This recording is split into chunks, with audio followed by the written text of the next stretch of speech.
흥부와 놀부는 우리나라에서 가장 널리 알려진 전래동화입니다. 가난하지만 착한 마음씨를 가진 흥부는 다친 제비다리를 고쳐줘서 복을 얻고 욕심 많은 놀부는 벌을 받는 권선징악의 내용이죠. 흥부와 놀부 이야기에는 여러 이본이 전해지고 있는데요. 그 중에선 우리가 알고 있는 것과는 다른 무척 충격적인 내용도 존재한다고 합니다. 옛날 어느 마을에 흥부와 놀부 형제가 살고 있었습니다. 하지만 성격은 정반대라 형 놀부는 욕심쟁이의 성격도 괴팍했지만 동생 흥부는 마음씨가 곱고 착했습니다. 부모는 첫째인 놀부에게만 굳은 일을 시켰고 둘째인 흥부에게는 글 공부만 시켰는데요. 어릴 때부터 이에 대해 불만이 있었던 놀부는 흥부가 남을 돕느라 한 푼도 벌지 못하고 재산만 축내는 것을 못마땅하게 생각했습니다. 부모님이 돌아가시고 얼마 지나지 않아 놀부가 흥부를 불러들였습니다. 얘 아우야, 네가 사는 게 어려운 줄 모르니 나한테 기대서 놀고 먹고 하는 것 같은데 난 그 꼴을 보기 싫다. 우리 가문의 살림살이는 다 내가 벌어 혼자 장만한 것이니 너한테 돌아갈 건 하나도 없다. 어서 네 처자식을 데리고 떠나거라. 깜짝 놀란 흥부는 놀부에게 애원했지만 놀부는 매몰차게 흥부네를 내보냈습니다. 빈손으로 쫓겨난 부부는 어린 자식을 업고 거리를 떠돌았는데요. 이곳저곳 떠돌이 생활을 하며 하루하루 힘들게 구걸하다 보니 어느덧 흥부의 성격에도 변화가 생겼습니다. 그는 아내가 음식을 구해오느라 늦으면 짚고 있던 지팡이를 휘두르기도 했고 반찬이 마음에 안 든다는 이유로 거처에 불을 지르려고 하는 등 난동을 피웠죠. 그런 어려운 상황에서도 자식은 계속해서 생겨났고 어느덧 흥부네는 25명의 아이들을 얻게 되었습니다. 아이가 많아질수록 살림은 더욱 힘들어졌고 굶는 날이 계속되자 흥부는 밥이라도 얻어먹으려고 놀부에게 향하게 되죠. 흥부는 최대한 불쌍한 척을 하면 놀부가 곡식을 내어줄 것이라고 생각했는데요. 흥부는 곧바로 눈물을 훌쩍였고 떨리는 목소리로 애절하게 빌었습니다. 형님, 밤낮으로 일해도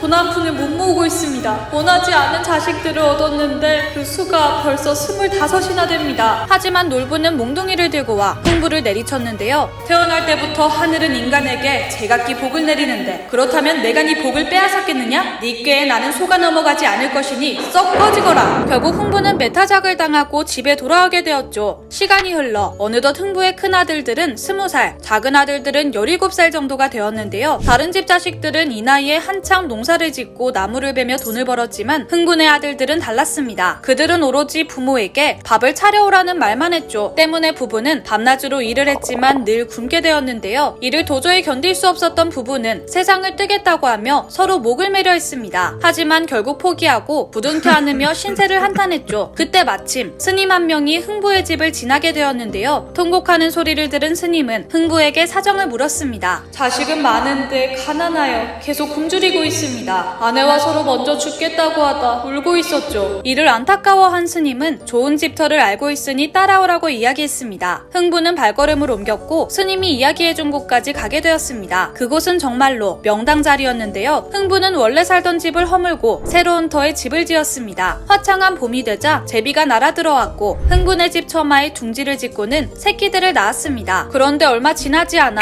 커다란 구렁이가 제비 부모가 없는 틈을 타 둥지에 침입했습니다. 이를 보고 깜짝 놀란 흥부는 구렁이를 쫓았지만 다른 새끼 제비들은 다 죽은 뒤였고 도망치다 다리가 부러진 새끼 한 마리만 남게 되었는데요. 이를 안타깝게 여긴 흥부는 홀로 남은 새끼 제비를 거두어 치료해줬고 덕분에 건강해진 제비는 남쪽 나라로 떠나게 되었습니다. 제비는 흥부에게 입은 은혜를 신선에게 전했고 신비한 박씨앗을 받아 흥부에게 건넸습니다. 흥부는 정성스레 박씨를 심었고 이후 커다란 박이 3개나 열렸는데요. 며칠 굶은 흥부는 닭으로 음식을 해먹자고 결심했고 흥겹게 박을 타기 시작했습니다. 어기여라 톱질이여. 이윽고 커다란 박이 쪼개졌고 그 속에서 쌀과 돈이 쏟아져 나왔는데요. 흥부는 기뻐하며 박에서 나온 쌀로 밥을 짓고 돈으로 고기와 반찬을 마련했습니다. 오랜만에 음식을 본 흥부의 아들들은 서로 주먹 다짐을 하며 음식을 차지하려고 했습니다. 하지만 흥부는 자식들끼리 싸움이 일어나는 와중에도 맨손으로 뜨거운 밥을 쥔 채 허겁지겁 먹기 시작했죠.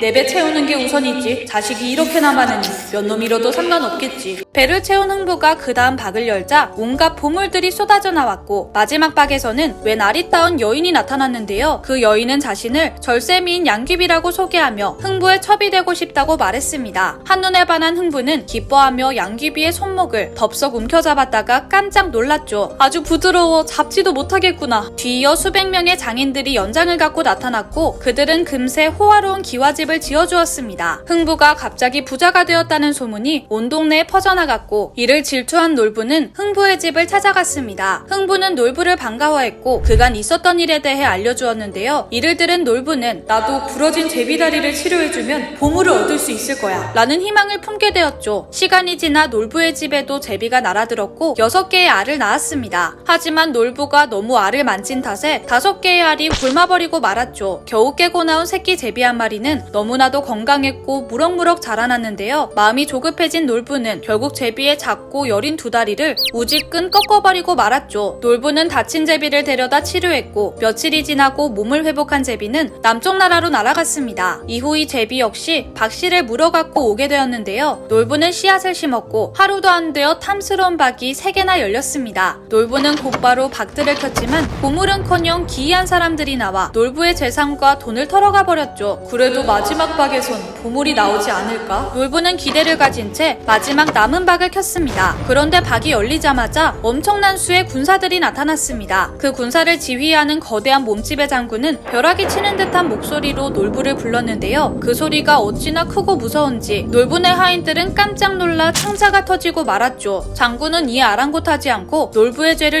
읊었고 놀부는 엎드려 빌며 자신의 죄를 뉘우쳤는데요. 소문을 듣고 네가 개과천선했다면 재물을 다시 돌려주겠다. 허나 그대로라면 바로 와서 네 목숨을 가져갈 것이다. 목숨을 빌려주었으니 이제 어선 아이 군사들에게 음식을 극진히 대접하도록 하라. 놀부는 전 재산을 털어 군사들에게 음식을 대접했고 식사를 마친 군사들은 돌아갔는데요. 한바탕 폭풍이 지나고 놀부가 주위를 둘러보자 하인들은 다 죽고 없고 곡식과 돈도 남아있는 게 없었습니다. 놀부는 눈물을 흘리며 흥부를 찾아갔고 크게 놀란 흥부는 놀부를 받아주었다고 하네요. 오늘의 이야기 흥미로우셨다면 구독과 좋아요 부탁드려요. 저는 다음에 더 흥미로운 이야기로 찾아뵐게요. 안녕.